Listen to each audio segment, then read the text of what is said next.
नमस्कार। जैसे कि आप जानते हैं 5 राज्यों में चुनाव हो चुका है और वहाँ के चुनाव परिणाम भी आ चुके हैं। एक राज्य तेलंगाना में कांग्रेस को बहुमत हासिल हुई है और 3 राज्यों में बीजेपी को बहुमत हासिल हुई है। अब प्रत्याशित रूप से लोगों को ये लग रहा था, या जो जनसमूह थे या फिर जो अपने आप को पॉलिटिकल पंडित मानते हैं, उनका ये मानना था कि जब बीजेपी को कहीं से भी छत्तीसगढ़, राजस्थान या मध्य प्रदेश में बहुमत मिलने वाला नहीं है। लेकिन आप इसे मोदी का चमत्कार कहें या बीजेपी की अपनी स्तरीय पॉलिटिक्स कहें या यूं कहें कि उनका अपना मैनेजमेंट, उन्होंने ये कर दिखाया और वहाँ पे 3 राज्यों में उन्हें पूर्ण बहुमत। मध्य प्रदेश में तो एंटी इनकम्बेंसी की जो लहर बताई जा रही थी, उस सारे चर्चाओं को ध्वस्त करते हुए विशाल बहुमत के रूप में मध्य प्रदेश में सरकार बनने जा रही है। हालांकि अभी तक ये कंफर्म नहीं हो पाया है कि राज्यों में मुख्यमंत्री कौन होंगे, लेकिन चर्चा जहाँ तक चल रही है, अभी किसी भी नाम को हम ये मान के चले कि वो मुख्यमंत्री का चेहरा हो जाएगा, क्योंकि बीजेपी के इस दौर में आप ये मान के ही नहीं चल सकते हैं कि कौन मुख्यमंत्री का दावेदार है और कौन मुख्यमंत्री का चेहरा पार्टी की तरफ से हो सकता है। आप देखेंगे तो कमोबेश स्थित मध्य प्रदेश में भी इसी टाइप की बनी हुई है कि वहाँ पर मुख्यमंत्री का चेहरा कौन होगा। हालांकि शिवराज सिंह चौहान ने अभी एक वीडियो रिलीज करके ये कंफर्म किया है कि मैं मुख्यमंत्री पद का दावेदार नहीं हूं और मुझे पार्टी के कार्यकर्ता के तौर पे जो भी पद मिलेगा वो मुझे स्वीकार है। तो उन्होंने बताने की कोशिश की कि मेरा कोई दबाव नहीं है पार्टी के ऊपर, और अगर मुख्यमंत्री के चेहरे के रूप में मेरा चुनाव होता है तो मुझे सहर्ष स्वीकार है। दूसरे नामों पे भी चर्चा हो रही है, ये तो पार्टी का शीर्ष नेतृत्व ही तय करेगा, लेकिन अभी भी वहाँ पर इसी टाइप का कुछ बना हुआ है माहौल कि अगला मुख्यमंत्री का चेहरा कौन होगा।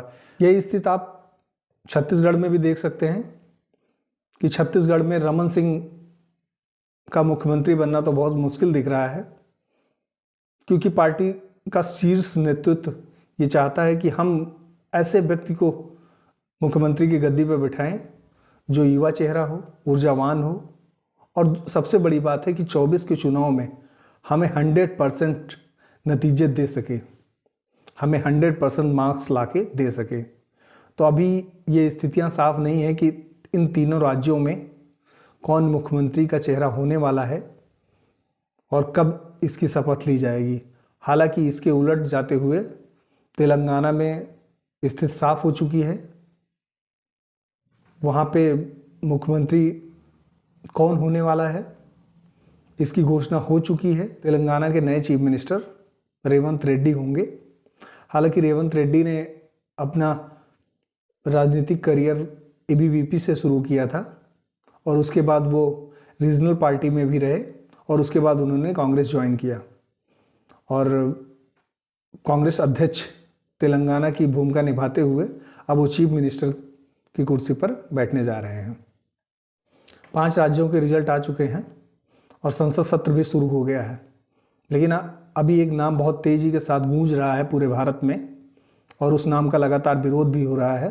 संसद सत्र के शुरू होते ही डीएमके के सांसद सनिथ कुमार ने एक स्टेटमेंट दिया है कि बीजेपी हिंदी बेल्ट में ही मजबूत है, साउथ में उसका कोई नामो निशान नहीं है। चलिए यहाँ तक तो ठीक था, उन्होंने बोला, लेकिन उसके बाद उन्होंने बोला कि जो यहाँ गोमूत्र और गोबर खाने वाले लोग हैं, उसका सेवन करने वाले लोग हैं, वही बीजेपी को जिता रहे हैं। बीजेपी का साउथ में कोई भी जनाधार नहीं है। मैं ये समझता हूँ कि बहुत आसान हो गया है आजकल सनातन को टारगेट करना।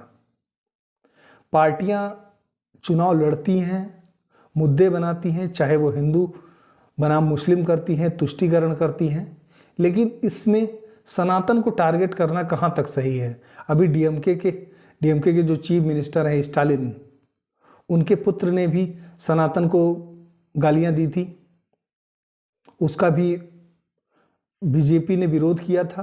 तरीके से सनातन पर हमले किए जा रहे हैं और हिंदू बनाम मुस्लिम की राजनीति चल रही है, या आप यूं कहें कि दक्षिण बनाम उत्तर भारत की राजनीति चल रही है। तो आप ये समझिए कि ये टुकड़े टुकड़े गैंग के लोग अब भारत को उत्तर और दक्षिण में बांटना चाहते हैं। वो सनातन में बिखराव की स्थिति पैदा कर रहे हैं और बहुत आसान हो गया है सनातन को गाली देना और निकल जाना। तो ठीक है ना, सनातन को आप गाली देते रहिए और हमें जिस तरीके से जवाब देना होगा, हिंदी भाषी लोग जिस तरीके से जवाब दे सकेंगे उस तरीके से जवाब देंगे। कहीं न कहीं डीएमके का कोई भी जनाधार हिंदी भाषी क्षेत्र या फिर नॉर्थ इंडिया में नहीं है, लेकिन उसका खामियाजा भुगतना पड़ रहा है कांग्रेस को, क्योंकि कांग्रेस हमेशा चुप्पी साधे रहती है, ऐसे बयानों पे उनका खंडन नहीं करती है। हालांकि सेनित कुमार द्वारा जो कल बयान दिया गया उस पर अधीर रंजन चौधरी ने अपना बयान जारी किया कि उस कथन से हमारा लेना देना नहीं है, और कीर्ति चिदम्बरम ने डैमेज कंट्रोल करते हुए ये कहा कि ये बयान सर्वथा दुर्भाग्यपूर्ण है और इसका हम खंडन करते हैं। लेकिन ऐसे बयानों की ज़रूरत क्या है, वो भी लोकसभा में, लोकतंत्र के मंदिर में।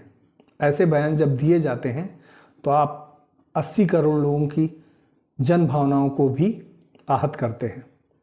लेकिन मुझे ऐसा लगने लगा है कि भारत जैसे देश में हिंदुओं की आस्था, हिंदुओं के विश्वास की कोई कीमत नहीं है। कोई भी कहीं भी खड़ा होके हिंदू धर्म पे, सनातन धर्म पे कुछ भी अनाप शनाप बातें कर सकता है, और करने के बाद वो अगर उस पर दबाव बनाया जाता है तो वो माफ़ी मांग लेता है, लेकिन उस पर किसी टाइप का कोई भी ना केस होता है, ना कोई भी लीगल कार्रवाई होती है उसके ऊपर, और वो बच निकलता है और अगली बार फिर वो उसी टाइप के निंदनीय स्टेटमेंट देता है। और जब कोई पार्टी उस बयान को कंडेम करती है, लोगों के साथ, जन भावनाओं के साथ जुड़ने की कोशिश करती है, तो उसे सांप्रदायिक बता दिया जाता है। तो इसका मतलब तो ये हुआ कि फिर हिंदू धर्म पे लोग हमले करते रहें और जो हिंदुओं के साथ खड़ा हो जाए वो सांप्रदायिक है। भारत में तुष्टीकरण की राजनीति इस तरीके से घर करती जा रही है हर पार्टियों में कि हिंदुओं के साथ खड़ा होने वाला कोई दिख नहीं रहा है, और जो पार्टियां खड़ी भी होती हैं उसको सांप्रदायिक बताया जा रहा है।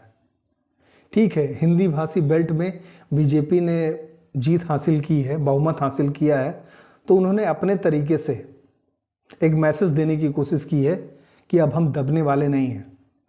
जो भी इस तरीके के सनातन पर हमले होंगे तो जो सनातनी लोग हैं, हिंदू हैं, भारत के लोग हैं, वो उसका अपने तरीके से जवाब देंगे। देखिए, विकास एक मुद्दा है, लेकिन विकास के साथ में धर्म भी मुद्दा है।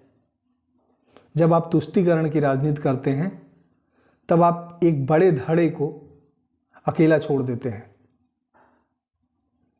तो तुष्टीकरण की तो जरूरत ही नहीं है। आप लोगों के लिए काम करिए, देश के लिए काम करिए। जो भी भारत में पार्टियां हैं, चाहे क्षेत्रीय क्षत्रप हैं या फिर जो राष्ट्रीय राजनीति में बड़े चेहरे हैं या बड़ी पार्टियां हैं, उनको पूरे जन सामान्य को लेकर चलने की ज़रूरत है।